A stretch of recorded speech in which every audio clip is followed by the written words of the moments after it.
President Bola Tinubu has called for a global framework that benefits communities, hosting critical minerals in Nigeria and Africa, ensuring value addition at the source.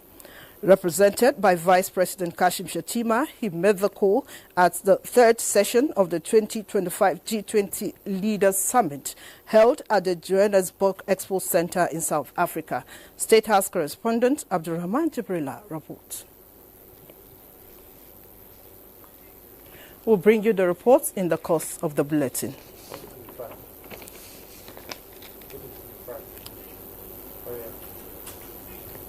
The first ever held G20 summit in Africa is on the way in South Africa.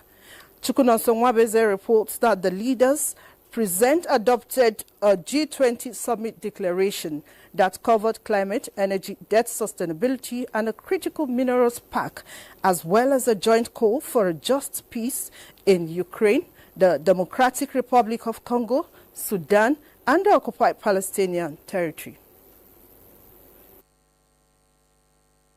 South African President Cyril Ramaphosa opened the G20 summit in Johannesburg on Saturday, emphasizing the need for multilateralism to confront the threats facing humanity today. This was while addressing leaders from major economies around the world, with the notable exception of U.S. President Donald Trump, who boycotted the summit. President Ramaphosa downplayed Trump's absence and argued that the G20 remained key for international cooperation. The threats facing humanity today, from escalating geopolitical tensions, global warming, pandemics, energy and food insecurity, to inequality, unemployment, extreme poverty, and armed conflict, jeopardize our collective future.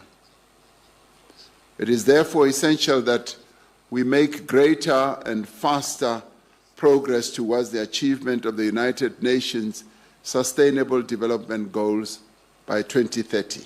The G20's role in fixing economic crisis is threatened by geopolitical fractures and competition.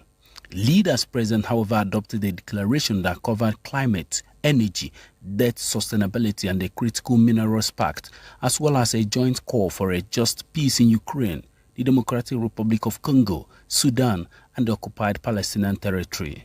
European leaders attending the G20 summit, first to be held in Africa, also scrambled on the sidelines to respond to a unilateral plan pushed by U.S. President Donald Trump to end the war in Ukraine on terms favoring Russia. The G20 comprises 19 countries plus the European Union and the African Union and accounts for 85% of the world's GDP and 2/3 of its population. Why the United States skipped the Johannesburg summit? Because it said it viewed its priorities, including on trade and on climate, as running counter to risk policies. It still intends to take up the baton for the next gathering.